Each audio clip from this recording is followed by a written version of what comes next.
dudes and dudettes. Welcome back to Just a Dude podcast. I'm your host, Nathan, just a regular guy trying to figure out life one chat at a time. Today, we're diving into money, how to make it work for you, not just you work for it. Our guest is the legendary Monica Kaufman. She's a financial guru and a mastermind behind Harmony Wealth Academy. Monica, welcome to the show. Would you like to tell the audience a little bit about yourself? Hi, well, thank you for having me. I'm happy to be here. I used to call myself a recovering financial advisor. I've been doing this for a long time. And the reality is, and I've known this for a long time, I'm somebody who's like, okay, there's a problem. And if I can find a way to be part of the solution and help people take ownership, that's kind of what drives me. I'm a mom of two young adult men. One's an officer in the Army, and the other one's getting his PhD. Excellent. Let's see what else. I have been married for a lot of years. My husband has battled clinical depression, and that's been a real challenge for us, and it's forced us to really learn. It's been a very hard road, and I guess I mean I'm a pet human. I love dogs and I love people, Well, so that's that's part excellent. of it. I love dogs too. We, at one point, Monica, we had 4 dogs in the house. So let me tell you, that is being outnumbered for sure when it comes to dogs. But my wife is definitely a pet person. We've got a couple of birds that we've had for years now. I mean, I think our Conyers, like, she's 17, I think. So it's like, she'll probably outlive us. But no, I love it that, dog people, I'm the same way. So Monica, but yeah, great. I want to, thank you so much for coming on, because I think what we're going to talk about today is, really money and things that, we should hopefully be doing. But what I wanted to ask was, you kind of started the Harmony Wealth Academy, and it mentions your personal journey. And so what's the story there? Like, what lit the fire to start this academy for you? Okay, so many years ago, I realized when my kids were younger and I was invited in to run a program teaching what I called economic and financial reality, I realized that the industry stats were real. And it was essentially that 80% of the population is financially illiterate, and it's a multi generational problem. So at this point, it's everybody's problem and nobody's fault. The question is, what do we do about it? So I saw that up front, and I saw how receptive people are. And then I realized as time progressed, the industry is shifting. So around about 2018, 19, I had the chance to listen to a presentation by an industry expert. He's a PhD, and he's hired by one of the major firms. And what he does is he tracks the minds and the mindset and the drives of individual investors in the United States. And he basically said that the industry trends are to go towards the robos, and that the average person will never be able to get the help they need. But the reality is, the average person may get help managing money, but if they don't have money to manage, they're not going to get the help because the education is not there. So I watched that, and then I remember watching the I remember watching basically the shutdown and the panic. And I saw people who were extremely high earners, very well educated, who were not doing what they needed to do and didn't understand the system. And that's when I was like, okay, I don't want fear and money fear to be what drives this country. Okay. So if I can reach people in a different way, that's what motivated me to start this. It was a combination of many years worth of seeing the cumulative effects. Yeah. Yeah, and I love that, because you're so right. When I just think back of looking, and it's funny, my wife and I were just talking about this last night, Monica. But we said, like, when we were in high school, I don't ever, with the exception of, I took an accounting class, so I knew how to balance a checkbook. But that was the only class, simple thing like that, balancing a checkbook. That was the only class that offered it. It wasn't like a normal thing, in our public education system. They don't sit you down and say, okay, here's how you make a budget. Here's how you do here's how you balance a checkbook. Here's how you invest. Here's how you save, and none of that comes up. So when I saw, the Harmony Academy, I was like, this is cool, because this is something that people really need. It's not really taught in schools. And unless you have a parent, that's an accountant or something like that, you may never learn how to really properly manage money. Well, part of it is that, let's step back a little bit. What is money? Mhm. Money's just a set of tools in your hands. Okay. So what does it do? It is a tool that allows you Actually, let's step back a step further. In life, you have three things. You have the things you know how to do, the tools that you own, and the relationships you have. Mhm. Okay. And those relationships come with people who know how to do different things as well. So money is that tool that allows you to learn something, to acquire tools, or to hire somebody else to do something you can't or don't want to do. It is just a tool. It's like a screwdriver and a hammer. Yeah. So right now, for example, we're using a bunch of tools, right? Oh, yeah, tons. Okay. And are you afraid of any of them? Not now. I was at Right. one point, though. Yes, you're absolutely right. Once you learn about the tools that you're using, you get comfortable with them and can use them well. But when you first, get off like, different program like the program we're recording with right now, I had no idea how to use it the first time. Right. And that's the Yeah. whole point. So it's a tool. You learned how to use it, you manage it, and you do it. And there's no reason to approach it with fear. You sit there and you go, how do I do this? It's the same thing with money. Money is the tool you use to acquire knowledge, to acquire skills, to develop relationships. And then in reality, what I want people to do is to understand it's a tool that allows you to build the wealth so that you can actually pay yourself. So I guess I'm going a little too far. No, no, When that's I fine. Go look ahead. okay, so when I look at things, let's take a different construct. Okay. Freedom really truly is the flip side of responsibility. You choose how you respond. The freer you are, the more choices you have to respond and to do things within your own life. It's a spiritual construct. I believe we were all created to be free, which means I believe we were all created to be responsible. When I'm not responsible, it weighs on me and it restricts my choices. Okay. And there are certain things that I have to do that I'm looking forward to getting done that are a little bit difficult, but they're out there and they're a function of what I need to do. That spiritual freedom flows down into every area of our lives.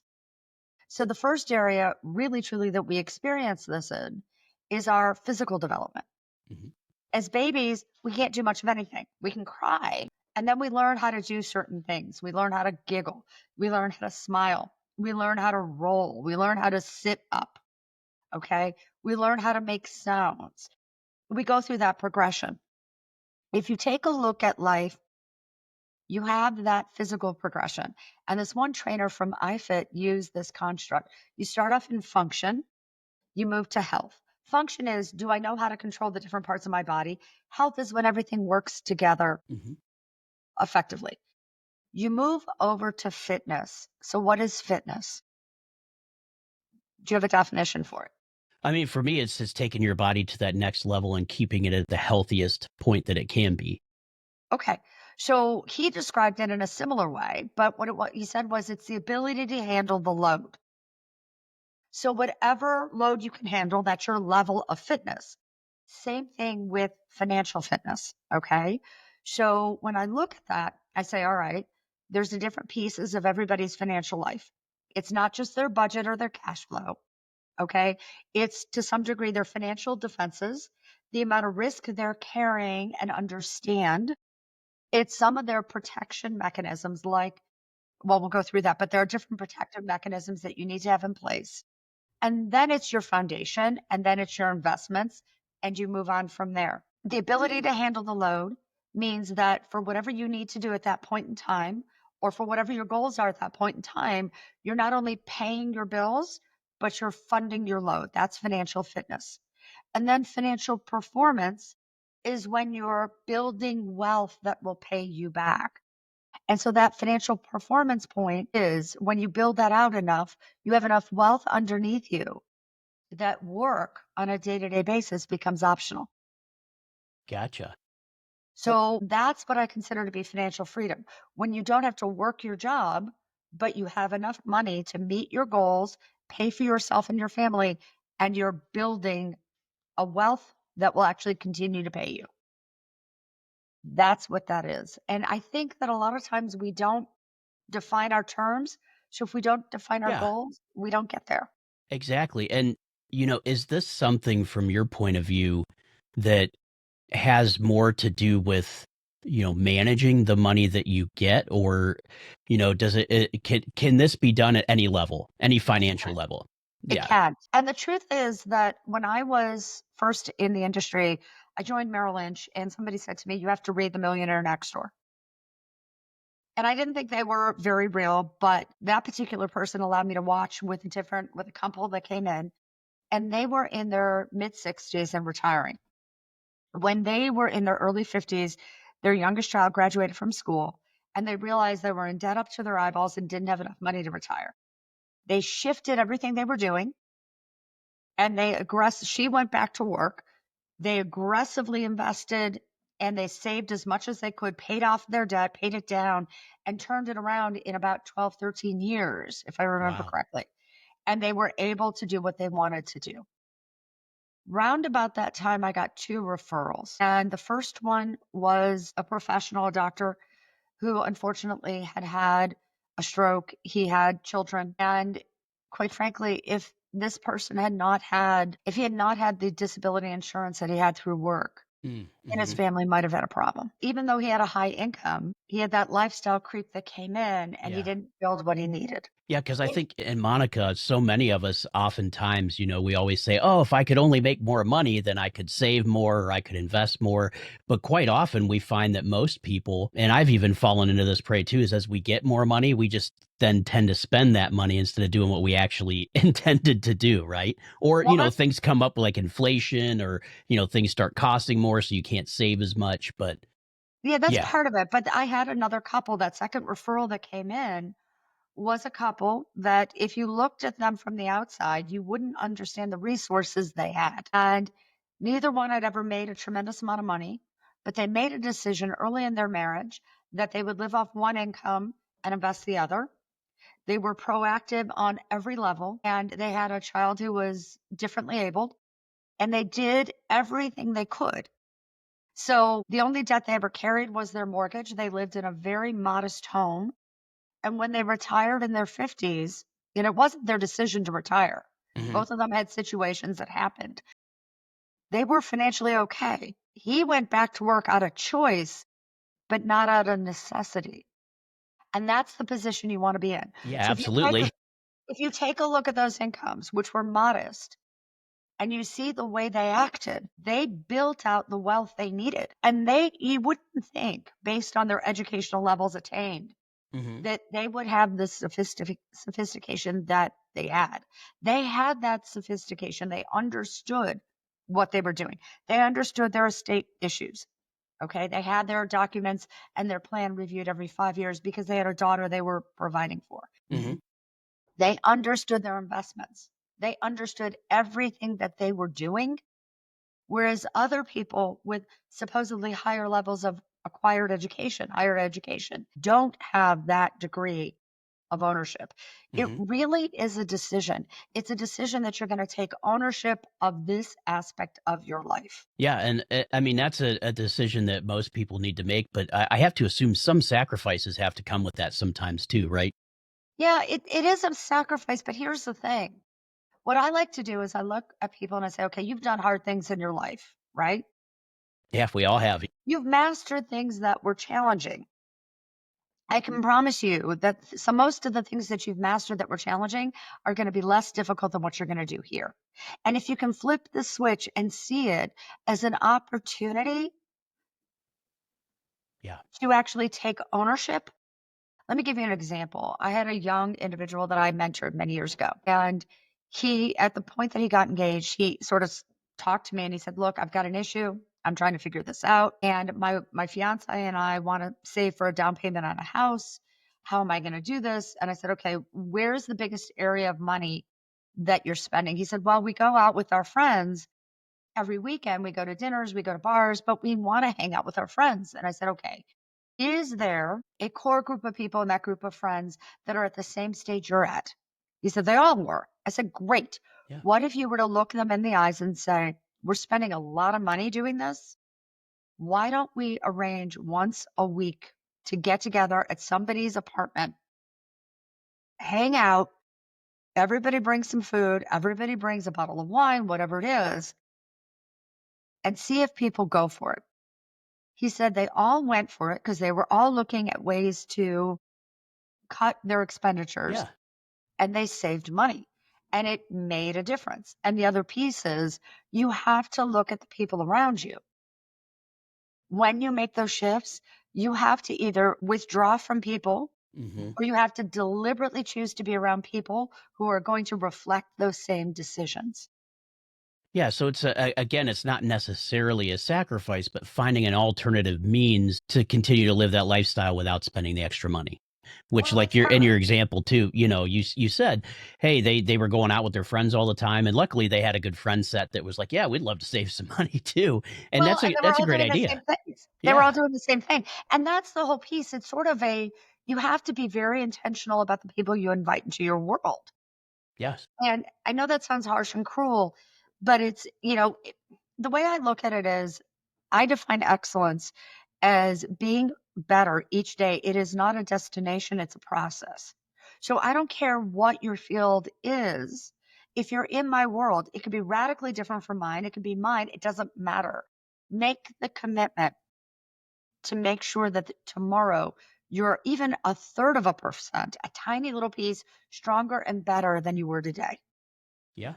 And if you approach all the areas of your life that way, then I find that that becomes a really gentle and effective biosystem that pushes all of us forward. Yep, I agree 100% because and that's what funny, Monica, is my show's kinda just morphed into this thing where I tell stories of normal everyday people that do extraordinary things, you know? And like you, helping other people to learn how to manage their wealth, and instead of going from just living paycheck to hopefully having some of that financial freedom, that's extraordinary. And the fact that you came up with even your academy, the website to help people say, "Hey, here, look, I've developed these tools, they can help you." Here it is. It's all laid out for you. That's extraordinary to me because when we learn these things and we have the ability to share them, we should. And I think it's great that you've developed a program like this because like we talked about before we started hitting the record button, there's so many people that really are never taught how to deal with money, manage money, all these sorts of things. So it's Well, fantastic. the biggest hurdle is not the concepts, it's the emotions around it. So I'm convinced that 90% of success really is between the ears, right on top of that brainstem. It's really that reptile brain, it's the emotions. And when I look at that, everybody has a money story that we've inherited. Everybody. Okay.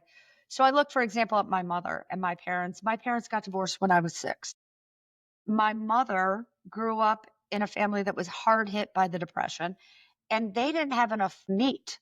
So when she was a child, her parents divided the meat and they gave a slightly larger portion to her brother. Okay. So Hmm. she always felt like she had to really push to get ahead. Her first job was between second and third grade. Wow. That was Yeah. the way she paid for her school clothes and shoes. So when she got divorced, all of those money fears came crashing down on her and they came crashing into our lives as well. So I'll give you an example. My mother really had this connection to making sure that if she started something new, she always started off on the right foot with her appearance, with her clothing, all of it. And I realized I do the same thing. I Hmm. inherited that. Yeah, we learn from our parents, don't we? We pick up Right. And we don't their even realize that we're doing it. Okay. And so that's one of those things that a lot of people don't really understand. So when I look at this, it's like, okay, the first part of the program is about understanding what that wealth mindset is, understanding what risk is. Okay. And risk is just the chance that something could go wrong. And so it's sort of like, how do you manage risk? How do you approach it? And that is for me, that's always been a tough thing because, everything that's in your control, obviously you can control, but Right. sometimes there's things, like your job. If you have a regular job that you go to, there's no guarantee that you're going to have that job tomorrow. What Correct. happens if the company folds? What happens if, they say, "Oh, you know what? We don't need your position." So those are risks that you can't really manage, but you can in a way, right, Monica? I think you're probably getting to that I because am. that's where this all comes into, right? Right. So let me use your example because you mentioned the job. Mhm. If you're working for somebody else, you have to be careful and you learn who do you want to work for? Truly. Like if you have the opportunity, there was something many, many years ago when I first started working, I worked in the energy sector. And at one point, I was recruited by Enron. And I looked at that and I said, you're offering me a lot of money to go over there, but I'm not sure I understand how you make money. And Mhm. they looked me in the eyes and said, trust us, we do. And I Yeah. said, I'm not okay with that. That Thank was one of goodness the you didn't trust them. Yeah. Right, that was one of the best decisions I made, okay, bar none. So when you look at that, you have to look and say, "Okay, is this a firm I wanna be associated with? Is this a job I wanna do?" Yes, we all have to do jobs we don't wanna do, but there are certain things that you have to decide you're not willing to do, okay?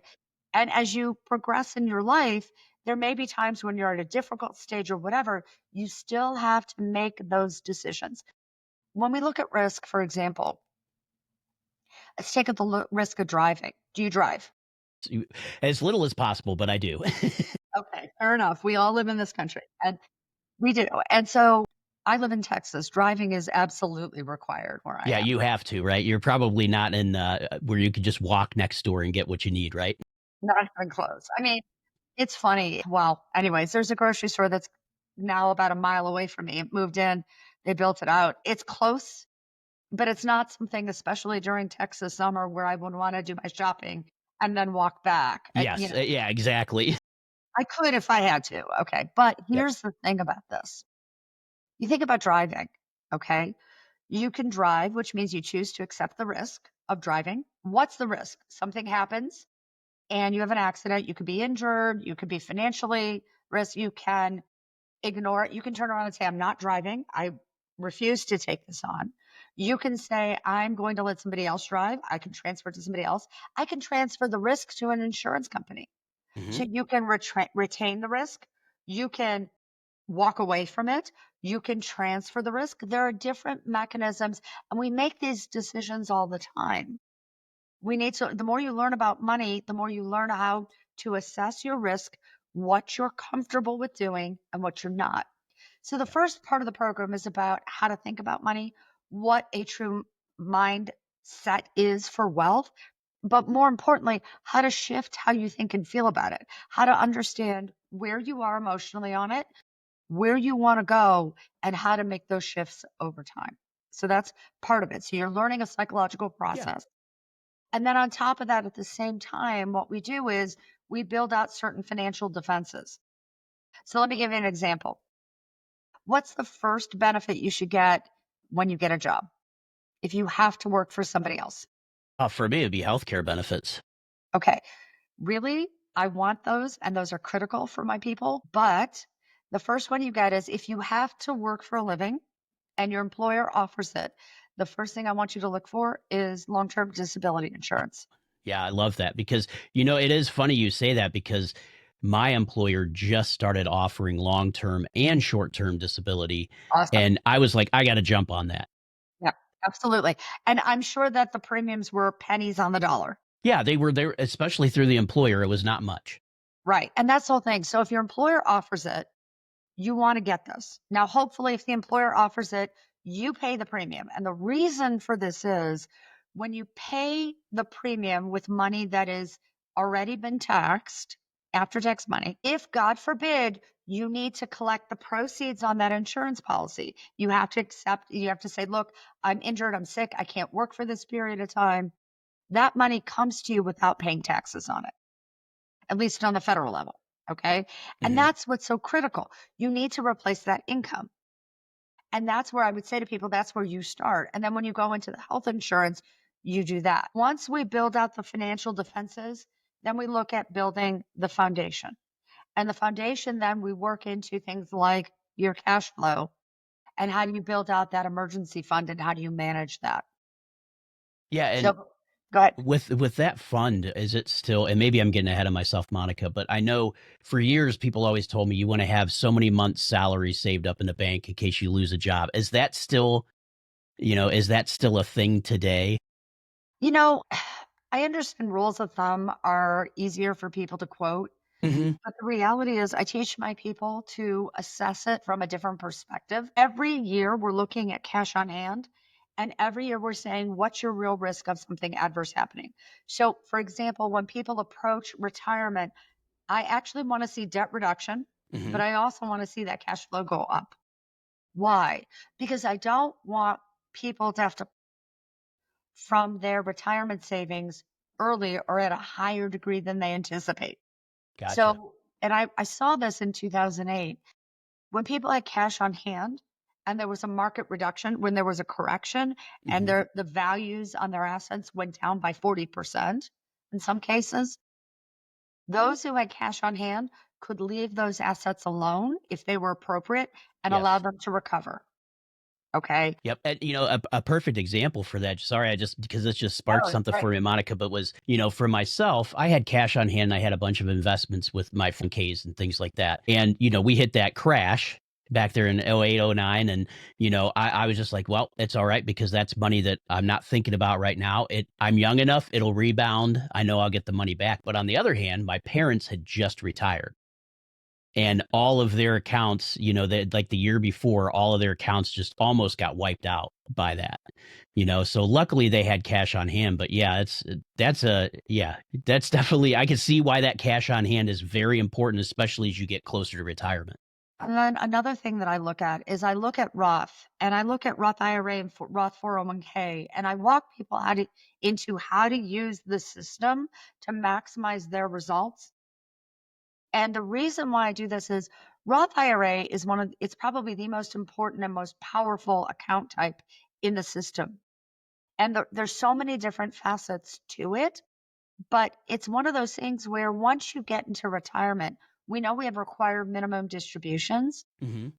But if we can actually say, all right, so we know we have some things you have to take out, but let's say you have an unplanned expense, a child gets married, you decide to take a vacation, something happens, and you want to pull more money out. I want to be sensitive and take it where I can so that we don't take you into the next tax bracket.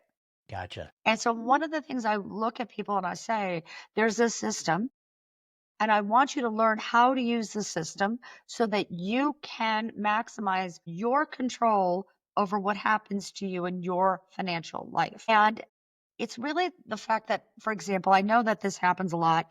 People get pitched at every day. Once you get to a certain point where you're successful, people know you within the community, you're going to receive that pitch constantly. I get mail at my house, people pitching to me, to my kids. It's amazing. People don't know how to use the system. They don't know whether somebody is giving them the advice they need. They look to people that they know, and that's not necessarily the reality. You need to understand that you're building a team. If you're the CEO of your life, you're building out and hiring people to actually manage for you, but they report to you. Yeah. No one should care more about your financial condition than you. And that makes total sense because it doesn't matter to me whether you make a lot of money, right? Or vice Right. versa. It doesn't matter to you whether I make a lot of money, but it matters to me if I make a lot of money or manage that money, whatever money I do have correctly, right? Well, and here's the other piece of all of that, okay? I look at that and I say, okay, so the program that I built was designed because I've seen too many people get pitched at. I've seen Mhm. too many things get pushed. And I'm like, all right, stop and take a step back. I want you to understand what's being put in front of you. And I want you to understand what you want, whatever it is, and your options to getting there so that you can hire and fire accordingly. Yep. So the program is designed to take a step back and before anything else happens to give you that knowledge and the skills and the confidence to be able to make those decisions. And then I think Monica on your website, is it course 1? Is that what it's called? Is that the like Yeah. the beginner course? Yep.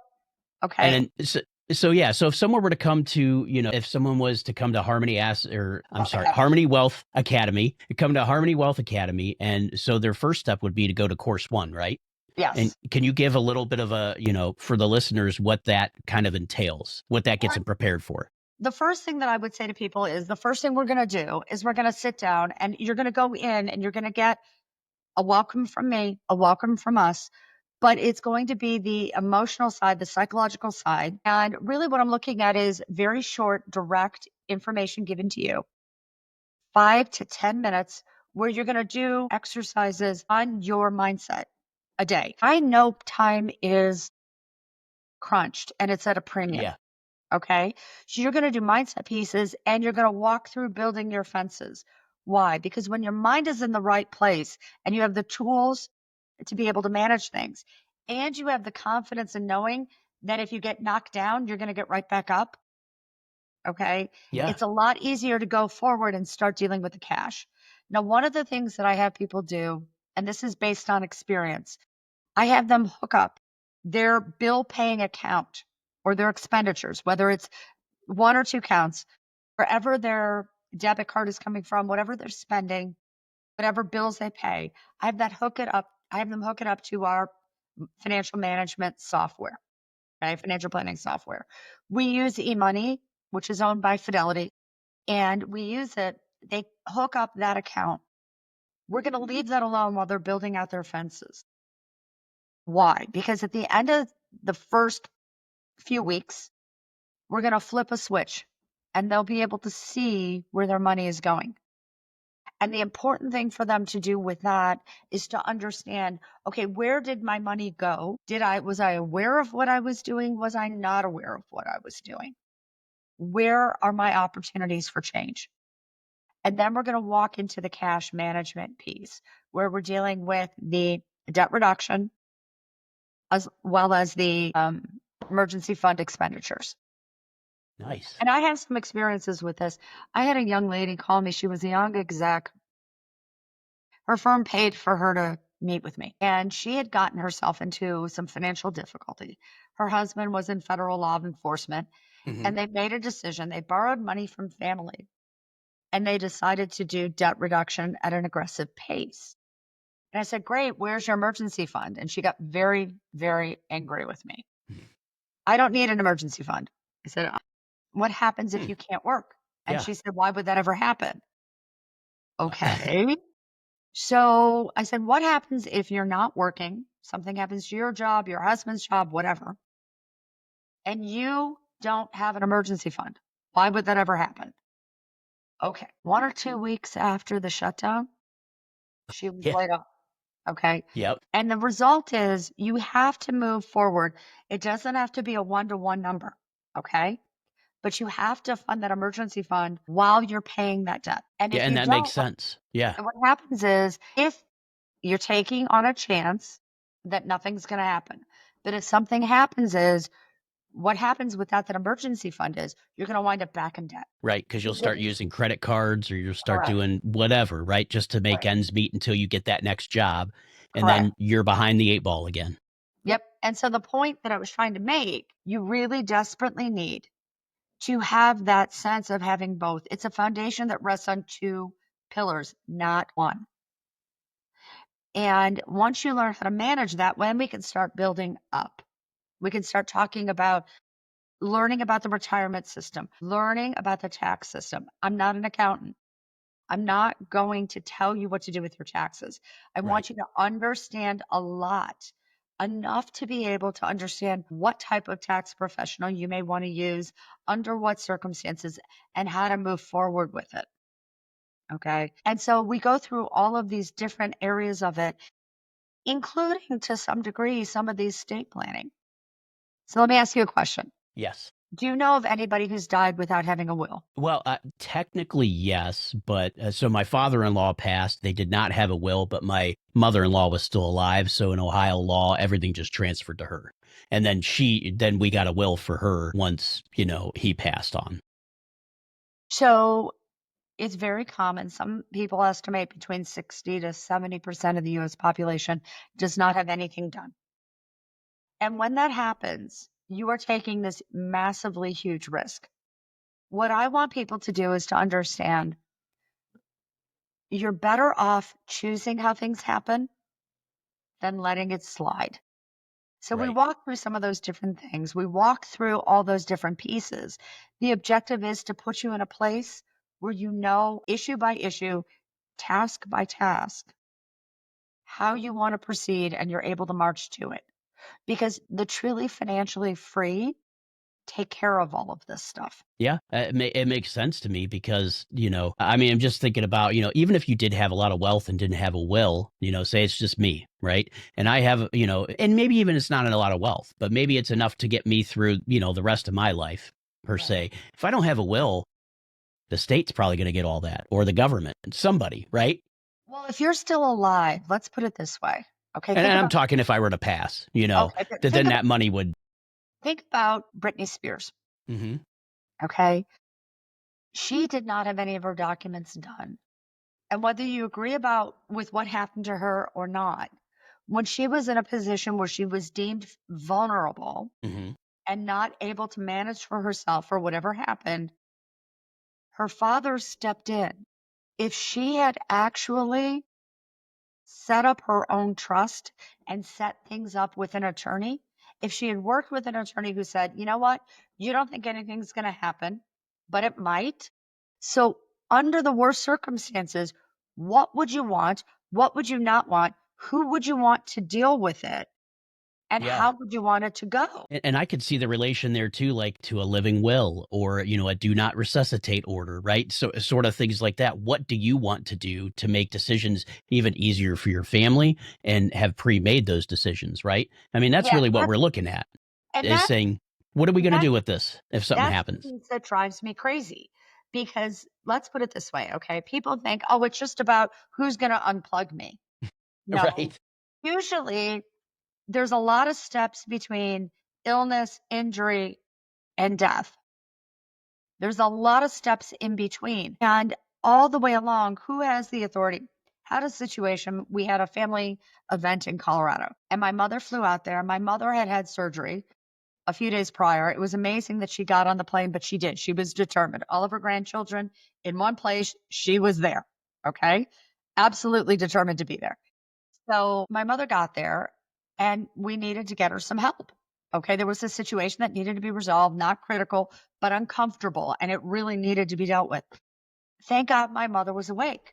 Thank God my mother was able to say to the ER docs, this is my son. This is my daughter. You can talk to them. Yeah. If she hadn't have been awake, we wouldn't have had the authority to do anything for her. Yep. And that's the piece. Who do you want to be able to deal with that if you're out of it? Okay. And it's not even a question of, permanent thing. It's one of No, those it things. could be temporary. Yeah, exactly. I mean, like you said, we talked earlier about the risk of driving, right? You get in a car accident and something happens. Do you have documentation to let the hospital know what you want to have done? You Well, it's know? even worse than And that. It's even worse than that. Think about it this way. Okay. You have children, right? I do not have children. Oh, No. okay. So I didn't know that. But imagine here's the situation. My husband at one point was having an adverse reaction to some medication that Hmm. they gave, and I had to go pick him up. And we had two kids who were very little at the time. Okay. And I went and I was thinking to myself, all right, I'm here in a city at the time, Philadelphia, without family. If something happens, who has the authority to pick them up from school? Who Right. has the authority to interface? Who would make that decision? And without having legal documentation, the state comes in and makes that decision. They land in foster care for Yep. God knows how long until either I'm awake and able to respond or available. I didn't want that. So when you look at that, you say, okay, I need to make those decisions. I have a very close friend went abroad to go visit some family. She was gone for 7 days with her husband. Her children, her daughters, were at home with her mother. Her mother didn't have medical power of attorney, and her daughter needed medical care. And somehow or other, they were able to get a hold, okay, of my friend, Hmm. and she was able to log online to give her mother the permission and the authority to do it. Yeah. Had that not been available, there would have been an extreme problem. Yeah. I mean, even looking back to, when you talked about your mother, luckily she was able, in her situation, was able to tell the doctors, yes, you could talk to my daughter. But you're right, with HIPAA laws, things like that, if she wasn't awake, Right. they even though you were there, they wouldn't be able to ask you any questions or really tell you anything either if you weren't documented as, someone that can have the information.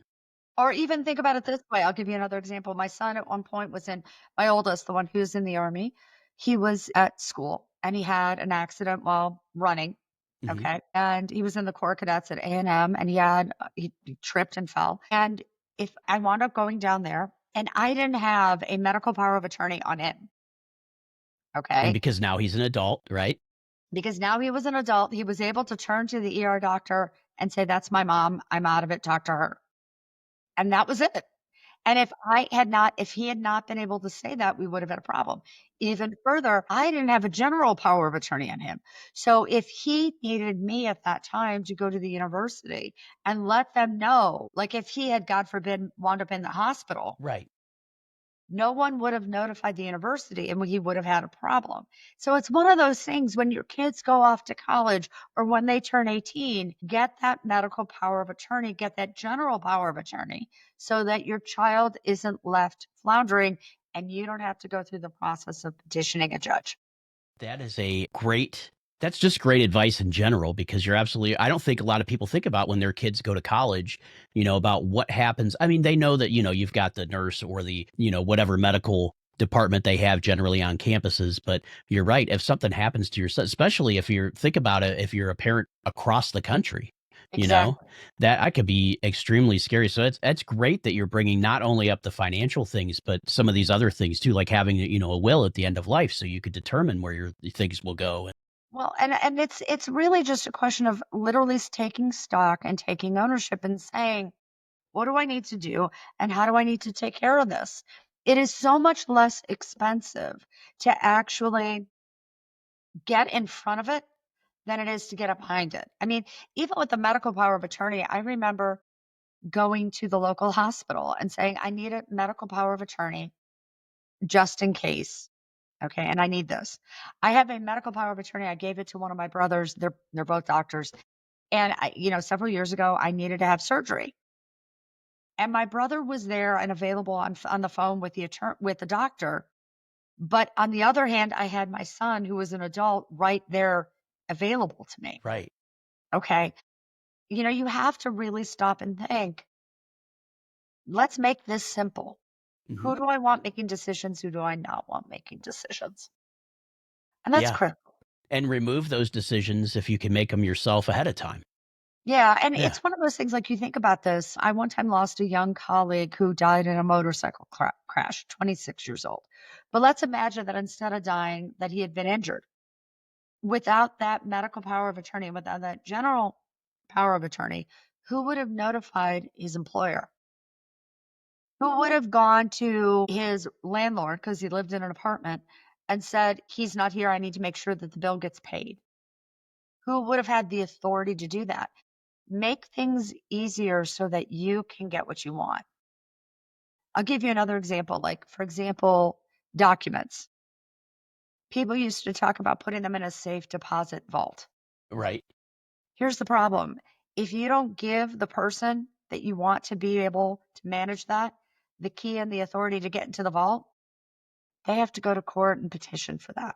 Yeah. Don't make life more expensive than it needs to be. And that's great advice because you know what? We do some of those things trying to think, hey, we're making it safer. We're making it safer for us. If someone, someone breaks into my house, they can't steal my documents because now it's in a vault in a bank or, whatever it may be. But yeah, you're absolutely right. Sometimes by trying to make things easier for ourselves, we actually make it a lot more difficult. So one of the things that we do is if anybody is a planning client of us or if they're part of the Wealth Academy, two different divisions. If you are doing that, you have access to e-money. E-money on the client side, I can't get into this piece, has a vault. And if you put your documents up into that vault, let's say you've got somebody who's across the country, or you want to make sure somebody has access to it, you can give that other person access to it so they can get your documents and pull them down and say, look, here's my copy of this.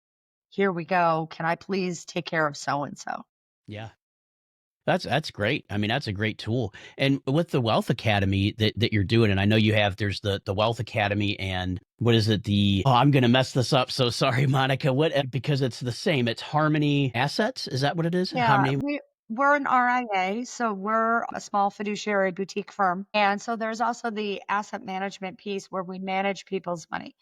And there's a hard line between the two. Mhm. Okay. So there's financial planning over there, there's asset management. And yes, I do that. But my main focus here is to talk about the Wealth Academy. And when somebody's a participant in the Wealth Academy, unless something blows up and something needs to be dealt with immediately, then we deal with that immediately and that transfers over. The Wealth Gotcha. Academy is designed for you to get the information you need to make decisions that make sense to you. Not everybody who comes to us in the Wealth Academy is going to be a good fit for us on right. It's funny that you're saying that because that was gonna be my next question because, you know, when I went through the website and stuff, the vibe that I got for it is it's more about empowerment as opposed to an info dump, you know? But so who would be the ideal candidate for the Wealth Academy? It doesn't have to be, you know, you have to have this, this, and this, but, you know, should people come in with a certain mindset, you know, that are looking for help, or who would you identify as, you know, what type of people would you recommend coming into the Wealth Academy? Okay, what I want are people who are committed to actually taking ownership, who are not afraid to fail, who understand they're going to make mistakes, but they're going to pick themselves right up and learn. They're not going to be judged, but I'm looking for people who are the discipline to make daily changes and understand that small daily changes will compound over time. Yeah, Okay. you know, it's funny you say that because I've seen a lot of you know, everything going on with the country right now and Doge and all that and the money they save, and I've heard people say, "Oh, well, it's only 37,000,000, which is like 0.002% of the complete budget." I'm like, "Yeah, but if you find 32,000,000 here and 32,000,000 there, it starts adding up." You know, these little bits add up, which 32,000,000, trust me, between you and I is probably a ton of money that we would never see, but you know, Well, it's the same think thing with about it us. this way. Do people buy lottery tickets, right? Yeah, they do, absolutely. Right. So, okay, so that's the dream. And I'll admit that I will on occasion buy the Powerball or the Mega Millions. But here's the thing, think about how much money that is and how much that would affect your life. But if you don't have the mindset in there, you're not going to make good decisions with it. And No, that's and why the vast majority of lotto winners, okay, you're reading my go mind, Monica. You're going exactly. right where I was gonna go, yep. Right. If your mindset doesn't shift and if your psychology of how you want to use these tools doesn't shift, you will not be able to sustain it. Okay. What I'm looking for are people who are determined to succeed, who are like, okay, where do I go? How do I learn this? Can I trust this? I'm a fiduciary. I'm on the hook. I've been a certified financial planner for a while. I am on the hook for what I say to you here. I'm on the hook. If somebody comes to me and asks me a question and I answer it, I'm on the hook for it. Right, And as so, professional advice, right? correct. And it's as a professional, I have a fiduciary. As a fiduciary, I have a fiduciary duty to put you first. So, what I'm looking for here and what I do best with are people who say, okay, I want to learn how to take ownership. Now, there are some people who want to do that in a planning environment, and under Mhm, those circumstances, I'll do that. And then there are people who are looking to say, okay, I want to learn how to understand the system so that I can make those decisions. Maybe I'll hire you to manage the assets, maybe I won't, but I'm here to learn. right. So that's that. And, one of the things that I've done for people, and I've realized this, is that we're all scattered. So let me ask you a question. Mhm, yeah. How many 401k accounts do you still have? I think I have about 4 of them. Okay. And your wife? I think she has 1. Okay. So that's normal. But I've also seen people with a lot more. And one of the things that happened was I had a client that I adore, and they hired me to help them get organized before one of them wasn't going to be with us due to Mm, illness. mm, And it was an opportunity to help them get organized and get control. What I would urge people to do is to make a present for themselves and for their family to get their finances organized so that they can see what they have and they can make it easier long before they find out there's an issue. right. So that's part of it. And Monica, in a case where, you know, someone has multiple 401ks, is there a benefit to combining those all together into one account? I mean, I could see that I could make that easier for my wife if I passed on, right? She would know one place to go to get the money, but, does that help? Okay, so 401ks, fiduciary, the money that comes from retirement accounts, you have to treat with extra special care. And the regulators are very clear on this. And the Mhm. reason why is because that's where most people have most of their money. Okay. So there's a rule for it. You can leave it where it is. You can roll it into a new account. You can you can roll it to your new employer if your employer's account or plan allows you to do that. You can roll it into an individual IRA or you can take a distribution. Okay. So what I talk to people about is first, you have to understand what your options are. If you like the investments in the current 401k, you can leave them there. If your new 401k will allow you to roll the money over and you like the new 401k, you can leave it there. Okay. Now, if you want to roll it into an IRA, the question is why? Do you want a broader spectrum? Do you want active management? What's the reason that's driving you to roll it over? And under those circumstances, you can do that. So the short answer to your question is for simplicity's sake, people like the idea of keeping 401k money in one or two accounts Mhm. or simplifying and not Yeah. having as many places. However, when you do that, you need to be very careful that you're making it, you're making the best decision for you. Now, there's something else that goes on. You need to be very clear when you manage this. Let's say you roll it into an IRA. Mhm. You want to keep all of the 4K money in an IRA that never has money that came from an IRA that you contributed to outside of 401k. You want to keep it separate. Gotcha. There's protections on money that is from 401k accounts or retirement accounts.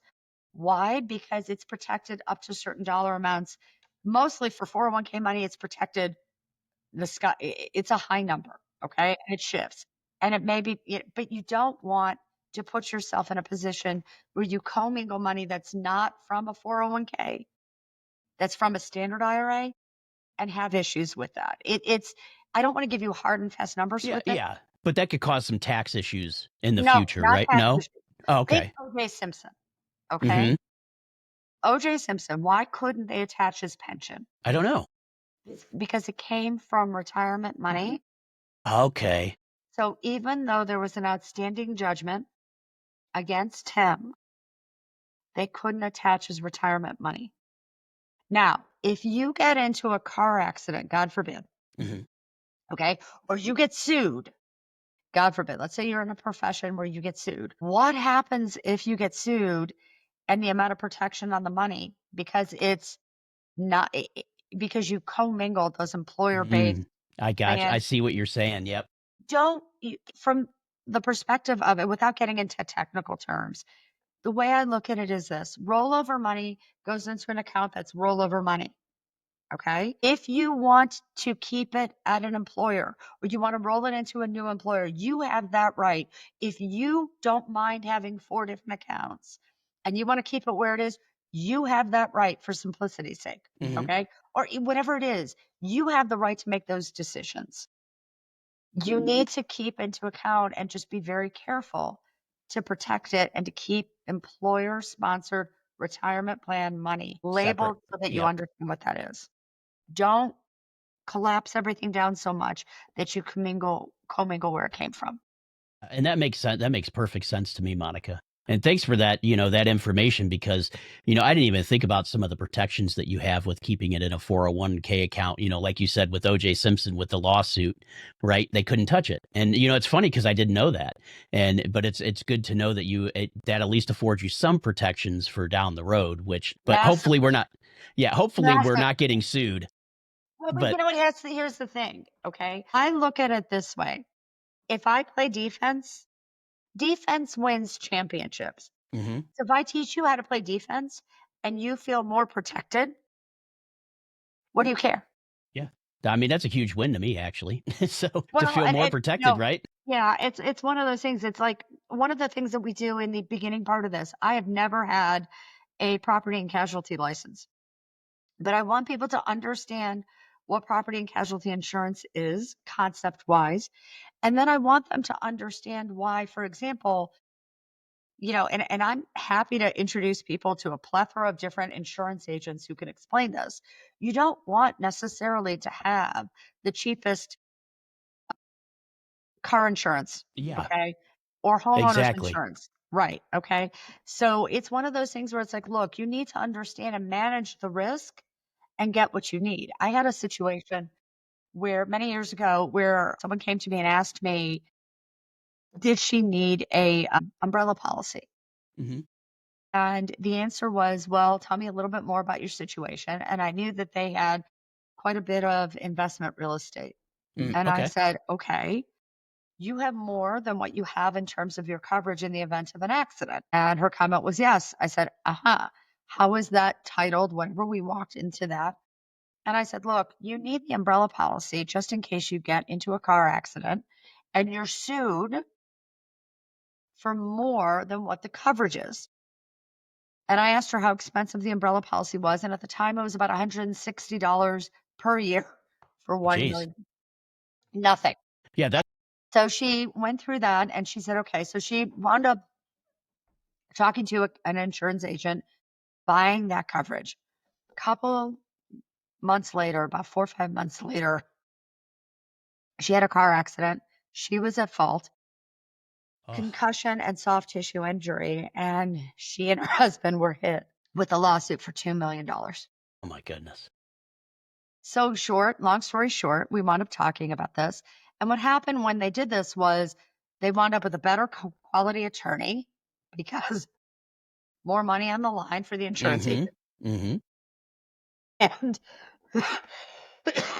none of their personal assets were at risk. So it became a very wise choice Very for her. and that was a very good way to manage that risk that, it was an unforeseen risk, right? She didn't know it was gonna happen, but she protected herself in case it did happen, which yeah, that's great because I don't think, like here when we talk about insurance, like in Ohio, by law, you have to have car insurance, right? You have to Right. have at But you least don't have to have a lot. you don't. No, the state minimum, I think, is liability, which basically means, hey, it'll cover the damage to another car. That's about it. Right. And so that's the question. Look, there are always people driving around who are underinsured and uninsured. The question is, as you build up wealth, what are the chances that you're going to have a problem? I don't want you taking on so much insurance that it Exactly, becomes that you're now insurance poor, right? correct. But I mean, around here in Texas, the cost of insurance has gone through the roof. Absolutely gone through the roof. Okay. But the reality is that's communicating something to us. Mhm. So homeowners insurance has gone up sky high, as well as car insurance has gone up sky high. And that's communicating to us, A, the values of the homes have gone up, Yep. and B, There's a things lot of like risk with the cars, yeah. correct. And so you have to think about that. Like, I live in Texas. The speed limit is high. There are so many trucks around here. That same person, by the way, told me that at one point she would not ever drive a regular sedan in her life in Texas. And I asked her why, and it was because trucks kept hitting her car, My goodness, yeah. and she just wanted to be seen. Yeah. Okay. The same thing happened to my wife. My wife was driving a little man, this was years ago, but it was like a Hyundai Accent, just a little hatchback two-door car, and she's on the highway in a dead stop traffic. There's a semi behind her, and he Oh. just starts pushing her. He didn't even see her Oh my and was god. just pushing her down the road. And Oh it's my like, god. yeah, she was freaked out, and I'm like, after that, she's always had bigger cars now, SUVs and stuff, so she could be seen. The funny thing is, though, her car at the time was lime green, and I'm like, how do you You miss haven't that? seen it. How did he not see I that? know. I just It's think the that thing space was, differential. yeah, I think what happens is as they were stopping, he pulled up behind her, and then he saw the car in front of her go, but because of the hood of the car, he couldn't see her anymore, and so Right. he started going and just kept pushing her, and I I'm was glad like, that she was okay and survived that. yes. Luckily, it was at slow speeds because there was ice on the roads and stuff Right. like that, which is why it was slowed down. But yeah, it's crazy that you say that because yeah, definitely want to be seen if you're getting hit by trucks. That's the whole point of all of this. You sort of look and you say, where is my risk? Where's my risk not? What do I want? And if I can do things to mitigate, if I feel that it is a legitimate risk, Can I mitigate it? Can I transfer it? I mean, we mitigate all Exactly. the time. We wear Absolutely. seatbelts. Okay. We have certain safety equipment in cars. I'm old enough to remember when not every car Yeah, had me a too. had an airbag, right? Yeah, or I my parents had cars at some points that didn't even have seat belts in the back seat, Exactly. you know? Well, my mother used to do this. I'll never forget one time she was driving. I was in the front seat and she had to come to an abrupt stop and her arm shot out The to block arm, me. yep. And I was like, wait, the laws of physics. And my mother, who studied math and physics, she's like, I know these better than you.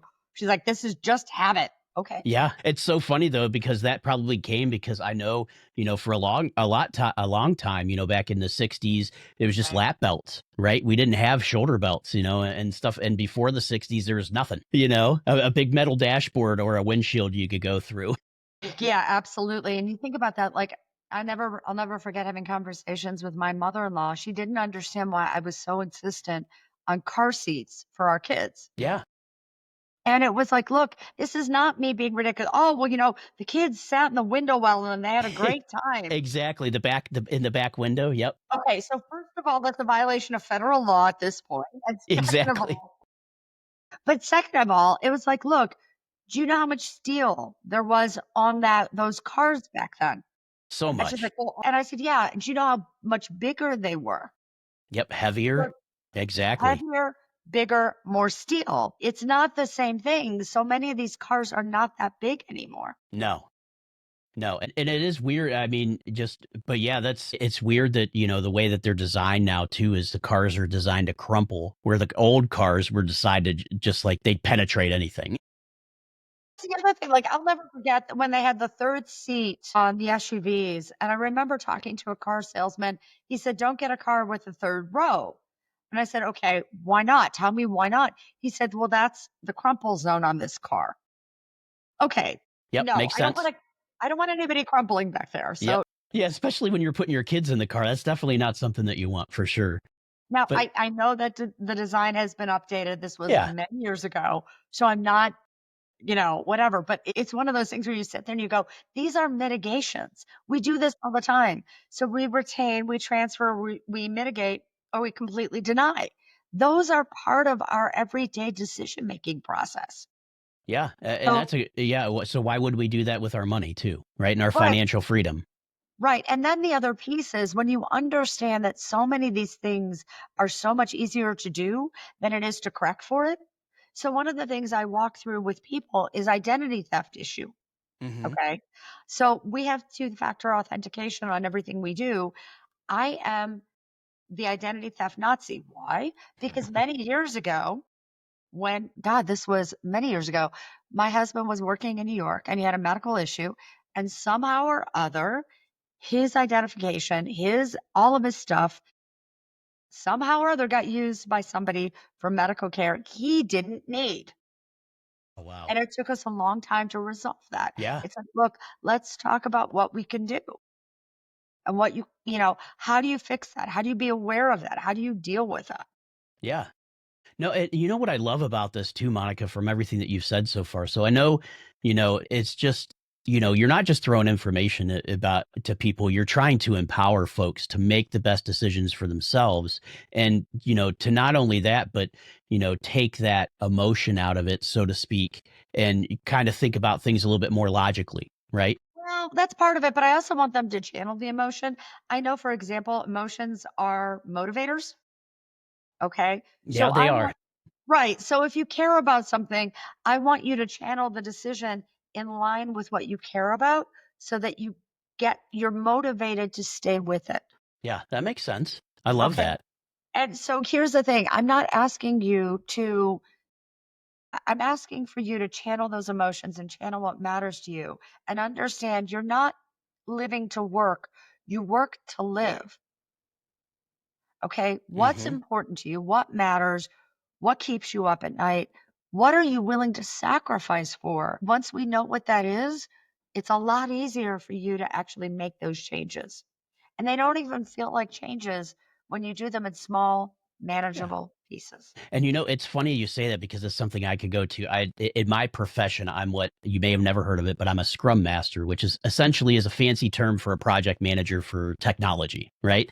And that is exactly how we work is we build the software in small little chunks and just iterate and continue to build and continue to build. And so to me now you say this, it's an iterative fashion. It's a way that we can it's not all at once. You're not saying, okay, stop spending all your money, put it all in the savings account or in something else. You're Right. saying, look, we're going to make small incremental changes that you can accommodate into your life and what that will eventually help you get that financial freedom that you need. Love the fact that you say iterate because I use that all the time. And I'll give you an example of something that I think is the perfect metaphor for it. You cannot climb Mount Everest by showing up at the mountain the first time and going straight up to the top. You will die. You will not succeed. Okay. So instead, you have to prepare for it. You go, you acclimate, you leave. Then you prepare, you go up maybe to base camp. You Hmm. stay there for a little bit of time, you leave. You have to take it in steps in order to be able to go straight to the top. And it takes time and acclimation. The fitness metaphor is the best one I have Yeah. because the reality is, as your goals grow, your skills grow, you go further along. Now, I hope people can understand I am post pneumonia on this podcast. So I'm in this healing stage. I was healthy before and I got knocked down. Now it's time for me to rebuild.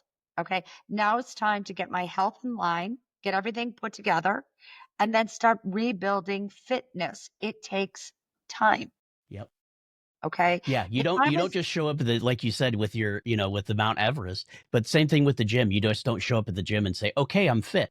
Right? It's right. iterative. You got to start slow, make sure you don't hurt yourself, build things up and just add a little bit at a time. Right. And here's the other piece. So my goal today, let's say, okay, I've been working out with the gym and I've been using the iFit program for a while. Okay. I like it. It works for me. But everybody has this. You have a goal. And then once you get to that goal, you set the new goal. Okay. And if you get knocked down, you get right back up. And by virtue of having done the work before, you're mentally prepared for that. But your system will respond faster. You make Mhm. better decisions. You have more resources to progress. And the Yeah. way I look at people and I say, look, what I do now will determine how well I live 30, 40 years ago. There's a book called Younger Next Year. Have you ever heard of Mhm. that? I have not heard of that one. Okay, it was written by two men. One was a doctor. He unfortunately died from cancer. And the other one was what I call a recovering attorney. Loved being an attorney, hated being an attorney, retired and got himself fit. Okay. And it's the lessons that they learn. So you get the scientific approach, you get the gentle approach, and then the attorney comes in and he tells it to you straight. And the literally, it is one of the funniest books I've ever listened to on Audible in my life. I have been at the gym with the AirPods on, listening to this book, dying of laughter. And people looking at me going, what is wrong with her? What is she listening to over there, right? Yeah, like what could possibly be that funny while she's on a treadmill doing a okay. But the point is, I love that. And he talks about the fact that what you do with yourself physically in your 30s, 40s, and 50s determines what your 60s, 70s, and 80s look like. How well you think, how well you operate, how well you feel, and what happens to you. You have an absolute incentive to take care of yourself now for later. That fitness metaphor is the same one for every other area of your life, including finances. Yeah. So the way I look at it too, and I encourage people is when you understand what you're doing in one area, these habits, these mentalities, if you allow it and you cooperate with it, translate across all areas of your life. How you do anything is how you'll do everything. Yeah. If you go with that flow, it works. I love that, Monica, because you're really telling people that, hey, we can teach you things, and of course, we're going to focus a little bit on the financial side, but you also said we're going to, focus on the psychological side or the feelings and things like that. But you're essentially saying this is a potential to be a lifestyle change to help you live a better, more productive, iterative life, right? Yeah, I want people to own their own lives. I want them to be in charge. I really do. I want to be in charge of my life. I do these processes with myself. I do them all the time. Okay. I'm not asking you to do what I'm not doing in my own world. Okay. And I also understand that sometimes I don't want to go to the gym. Okay. I You're don't right. want to go to the gym. I don't want to get up and take a short walk, post pneumonia, but this is part of my process of healing. And I know I will feel better if I'm responsible with what I do and I do it within my parameters, but that I start doing it. So, what I'm asking people to do is if you want to take ownership of this area, these are skills, these are lessons you can use across the board, but we're going to work with you and do this on the financial piece. Yeah, I love that, Monica. And, one thing I wanted to ask you because we are talking, essentially about freedom or financial freedom, right? That's what our goal is. But why is that so hard for most regular folks to, kind of understand that or, get into that mindset of financial freedom? Because I think, and this is where I'm going. Like, I think our society, especially here in the United States, tells us, you know what, you got money, spend the money.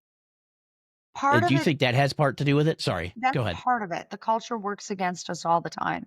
There are a lot of us who inherited messages that we weren't worthy, it wasn't something for us. And that's part of it. We have an imposter syndrome. I had one. Okay. I have a brother who runs a residency program for surgeons. He has his own version of this. We talk about this all the time. We have everything we need is inside of us if we're willing to learn and learn how to channel it and step forward and say, okay, maybe I'm not confident now, but I'm going to acquire confidence and believe that this is something I'm built to do. Yeah. For me, I ask people to say, okay, you've inherited and you've absorbed the message that this is not for you. You can't do it. You don't know where to get the help. The reality is, just because you are at that place does not mean you have to stay there. You are not a plant. You are not a tree. You can move. Right. We're not rooted in the ground, right? We're not. Okay. You don't have to stay there. And I really want to encourage people to understand this is for regular people who are motivated to do it. I've seen people do it. Yeah, and I've I watched mean, people people could come to you really at any point in their financial life, right? And start this transformation, It is, essentially. yeah. It is important to do it. It's hard. I don't necessarily wanna ask a 70-year-old to do it, Right, right. okay?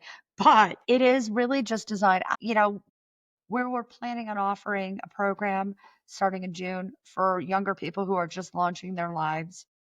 So I will let you guys know that we will be running that, and if people are interested in that, that is a slightly different program. We're gonna add a few things that'll help people with understanding how to build a network, how to understand how to think about a career, and we're also going to be doing something if there's interest in how to plan for and what it is like buying your first home. Because I know a lot of people are sitting there saying, how am I going to do this? How am I going to do Yeah. this? Once you understand the process, once you understand what you need to do, it becomes a lot easier to get it done.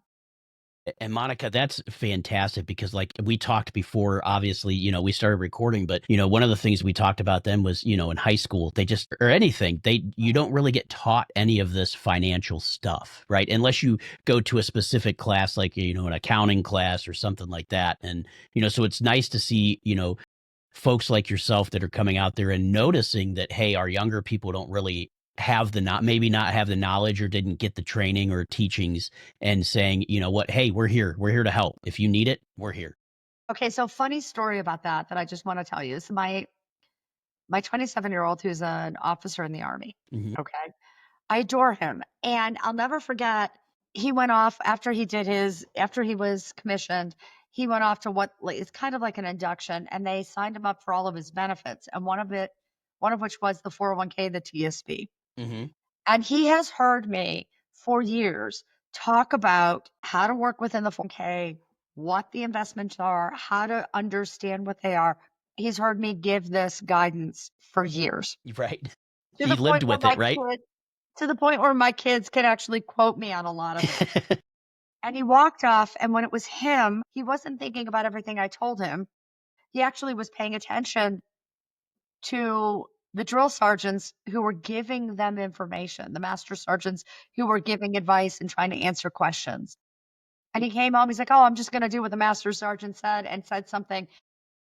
And his brother looked at him and said, "What?" Do you know who your mother is? Right, that is what came out of his mouth, and I started laughing. But you and I both know that sometimes it's very difficult, especially when Oh, yeah. people are in their 20s, to go to your parents. And sometimes I call that subcontracting it out. Like Mhm. when my kids were younger and I desperately wanted them to learn how to cook, they went to cooking classes. Okay. Not just at school, but anything at Williams Sonoma, any other place where I could credibly send them where it was fun, where they learned how to cook. And they came home and yelled at me that I wasn't using the knife correctly. And they were right. Okay. I was okay with that. The point that I'm trying to make is that sometimes we need to take the parent out of the equation so it doesn't become a battle. Mhm. And so I would look at parents and say, if you're willing to do this for your child and you believe your child is interested and receptive, great, because maybe that'll take you out of the equation and it doesn't have to be a battle between the two of you. Yep. Yeah, it doesn't have to be, well, mom's saying it or dad's saying it, right? So, what do they know, right? Right. Right. And I The got old that from adage. my own Yep. son. I got that from my own son. And it, It's like, it's not that you do that for a living or anything, mom. right. It's, yeah, never mind. It's okay. No. Is there one thing for you that's tough about this academy or teaching folks? Is there like a common thread or something that's just really tough about this for you? No, I have so much empathy for it because I understand it. I Mhm. understand that my mother's issues and the fears that all that created in the situation, okay? And that people it's not anybody's fault. The biggest thing that I want people to understand is that I'm not judging you, okay? There's no judgment here. Whatever's happened has happened. I've seen people recover from all sorts of issues just because you got knocked down or something was difficult or you didn't achieve something that you wanted to, or you sit there and you go, why don't I know this? Yeah. The reality is, okay, so what? The question is, what do we do with it now? Okay. Exactly. Yeah, there's no shame. There's literally no shame. That's the biggest thing. Once people understand that I know they can handle it, that I've seen people handle it just like them, okay? Nobody's at fault. The question is, what do you want to do from here on? Yeah.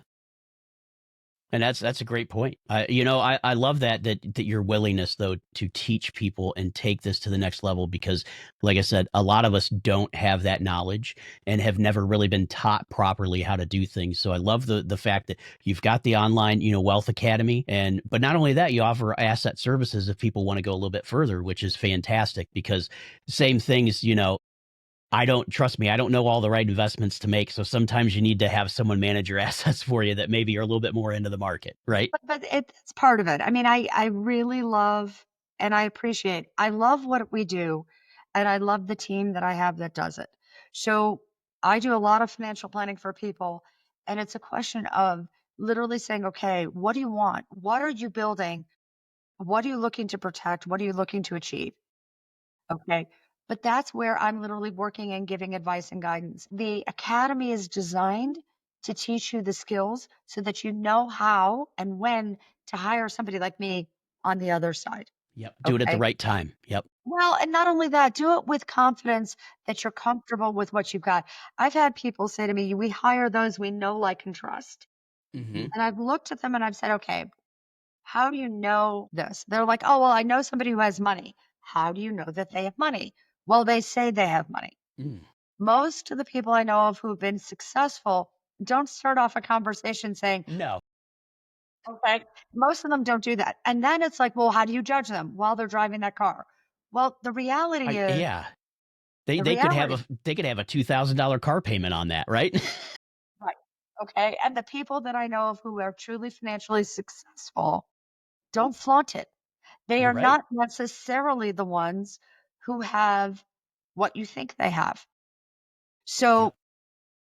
and then there's the other piece of if you don't know a lot of this stuff, are you actually looking at people and assessing their knowledge correctly? Right. And that's where it becomes tricky. So I also look at this and I'm like, okay, my industry will only get better when clients get stronger. And Mhm. I want that. It can't be done Yeah. from the top down. I want clients and general consumers to get stronger and stronger and stronger because they'll demand more from us and we will rise to the occasion or we Yep. won't do business. Exactly. No, you're absolutely right. I mean, and that's usually how things work is that, not very often does it work from the top down, does it? No, I You wish it know? did. It'd be so Yeah, much easier if we could just say, okay, everybody do better. exactly. And then it just happened, but unfortunately it doesn't work that way. No, And it doesn't. I want to make an offer to your people and to yeah, basically say that anybody who comes through here, I will provide a link, which you will have. And if you want a consultation, I will offer that where it's basically a discussion. If you come into our program after that, we will talk about it. I will offer a discount on that. But reach out to me, talk to me. I'm here. If you have questions, I'm happy to answer them. yeah, and that's awesome, Monica. Thank you so much for offering that to the listeners. And, it really, hopefully that'll give our folks, that edge to just say, you know what, I'm going to take the leap. The other thing that I'm doing, and it's going to start again in June, I looked at April 15, and every year I think of it as your financial report card. Hmm. How well did you do on what you said you were going to do? Okay. No judgment. I don't need the answer. But if you're not happy with your progress or you want more, there's that. I look at that and I think, for all the things that we do that are goal setting, there's a psychology to it. And I run a completely free group where we do goal setting, not financial, general goal setting. No pitch. Nobody is allowed to pitch in there. And it is a meeting where we get together, we go through some of the psychological components to goal setting, and once a month we reset the goals. We break it down into pieces based on a sound cognitive behavioral approach and you literally can then start moving towards your goals and holding yourself accountable. It's an accountability feature and group in a non judgmental place. You're going to be the one who says, you know what? I made it. I did what I was going to do. I'm on track or not. Yeah. Okay. So if people want to do that, I'll give you the link. People can sign up for that. Again, Excellent. it's completely free. Literally, the only thing is we're not talking about finance in there. It is Gotcha. completely and totally free. Okay. Excellent. It's goal setting, it's light stuff. Yeah. Yeah. I love that. Monica, is it okay if I switch gears on you a little bit? I have a little segment that I love to do. It's called Dude Q&A. Well, It's supposed to be lightning round questions, just super go for simple it. questions. But I'll ask you questions just based on your background. So far, I'll be honest with you, it has not been lightning because usually you'll give an answer and then I'll be like, "Oh, that's interesting," and I'll ask a follow up. But we'll do the best we can. I'll give you short answers. All right. Are you ready for? Okay. The first one. What is the best money tip you've ever gotten? Be intentional. Literally be intentional. Every dollar that you spend in one area is a decision not to do something else. Yeah, I love that. That's a great point because you don't think about that. If you only have so many of those tools, right? That Right. money that we have, so you have to think wisely and be intentional of where those are going to go. That's fantastic. I love that, Monica. Next one, worst financial mistake either you've ever made or ever seen. Oh, dear Lord. Wow. I think the worst financial mistake I've ever seen was that one individual, or actually, and I've seen this over and over again, where people literally do not plan for the future and they think they can work indefinitely. And when they can't, they come up against a hard brick wall. Yeah, and that's even with steel behind it, and yeah, exactly. No, I see, Reinforced and behavior. I was thinking about that as I was asking it, Monica, thinking back to when you said, "Well, why would that ever happen? Why would I ever lose, why would I never not be able to work?" Well, here we go, that life happens. Yep. Yep. If you had to have a choice between stocks or real estate, which would you choose? I would choose both. Both. So Okay, not one so or the other. no, real quick, think Harvard endowment, Mhm. okay? 80% of the money that is in that endowment is tied up in illiquid assets. What are those? Real estate, private equity, and venture capital. It is expensive to get out. It takes time. You may not be able to sell it for an extended period. And usually, if you have to sell on a crunch, you're doing it at a discount. Yeah, at a big loss, right? Right. From what So your potential, yeah. correct. So I like diversification. I like Mhm. putting things in different baskets. I do. But I never, ever, ever want to have everything tied up in any one thing. And I always try to make sure that there's an emergency fund, a cash reserve, all of that. Okay.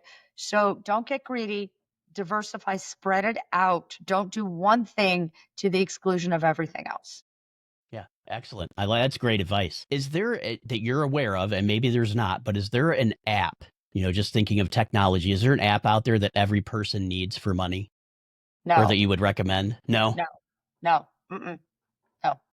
Anything you I would wish there recommend was. instead? My intention is to turn the program into an app, but we're not there yet. Not, So, yeah. Every iterative, right? Just like we yes, talked about before, small steps. We build on it. absolutely, Yep. absolutely. Um, for you, Right. coffee or cocktails, your budget splurge, what would you say out of those two? I have a Starbucks habit. I'm not I proud. I'm not proud. I fell in love with Starbucks when my kids were very little and it was an opportunity to get out of the house. I then went abroad and Starbucks was the non-smoking zone. Oh yeah. And it was the only place that I could go to where they were told to be polite to the customers and they didn't let people smoke. So I fell in love with them. I also love that they give people second chances. I love that it's a place that gives people a chance to restart and rebuild, and they promote and they develop from within, and they Yeah. give all sorts of benefits. So they have other foibles that are an issue, but Mhm. they're parts of their culture for which I am grateful. Yeah, and that's amazing too. And I mean, those things, like we said, little costs can add up. But if it's in your, like you said, if you like it and you can budget, by all means, right? It's okay to have those little things. Like, it is. I look at it and I'm like, why am I doing this? Yeah. So, Final question. Hopefully this wasn't too bad, Monica. But if you got $1 million tomorrow, what would your first move be? oh boy, a couple of things. I would give a piece off to charity because I believe in that. Hmm. You're saying $1 million after taxes, right? Yes. Yeah. Million dollars in your pot in your bank account. It's yours. Okay, so there are some business things I would do. Most of it would get invested, and I would pay off the house. Yeah. I think most of us that have a mortgage are always like that. Got to get rid of that mortgage, right? Well, not necessarily, okay? Because when you look at that, the interest rate on my mortgage is so low. Hmm. Oh yeah, that's true. So the question is, you have to balance that out. Okay, it actually is that my mortgage payment is less than my property tax and insurance on the house. I could believe that because I'm almost the same here where I'm at. Right. Yeah, it's funny, but no, thank you for that. Thanks for indulging me in the dude Q&A, just those quick things. Like I said, hopefully you found it fun, but it's just fun I to get did. to learn a little bit about you. But Monica, this has been amazing, and I really loved all the things that you've had. But can you give a final pitch? Why should our listeners check out harmonywealthacademy.com? Okay, if you're in a position where you looked at yourself on the 15th of April and you realized you hadn't grown what you wanted to grow, or you don't feel like you're on path to get to where you want to go, and you look at yourself and you say, hey, I need to step back and learn what I'm doing. If you want a fresh start, if you believe that you can do better, talk to me, talk to us. We can empower you to actually take control and move forward with confidence. That's what we're doing. That's amazing. Thank you, Monica, so much. Thank you for joining us today, for sharing with our listeners, because I think this is something that affects, our normal everyday people. And I want to thank you for sharing your extraordinary story of how you learned these different things and are now sharing these with other folks. Because, like we've already talked about, we're not taught all these things. So it's nice to have a place for our folks to go to hopefully get them to that next level they want to be at. Thank you so much for having me and for giving me a chance to talk to your community. I've really enjoyed it. And if there's ever anything I can do for you and your community, please let me know. There you go, folks. Head over to harmonywealthacademy.com and maybe you'll be the next wealth building dude or dudette. Monica, I want to thank you again for dropping your knowledge and stopping by and teaching everybody about what it means to be financially free. If you like this episode, don't forget to subscribe, leave a review, and share it with a friend. Until next time, stay chill, keep learning, and keep being just a dude or a dudette. I've been Nathan with Just a Dude Podcast. See you on the next episode.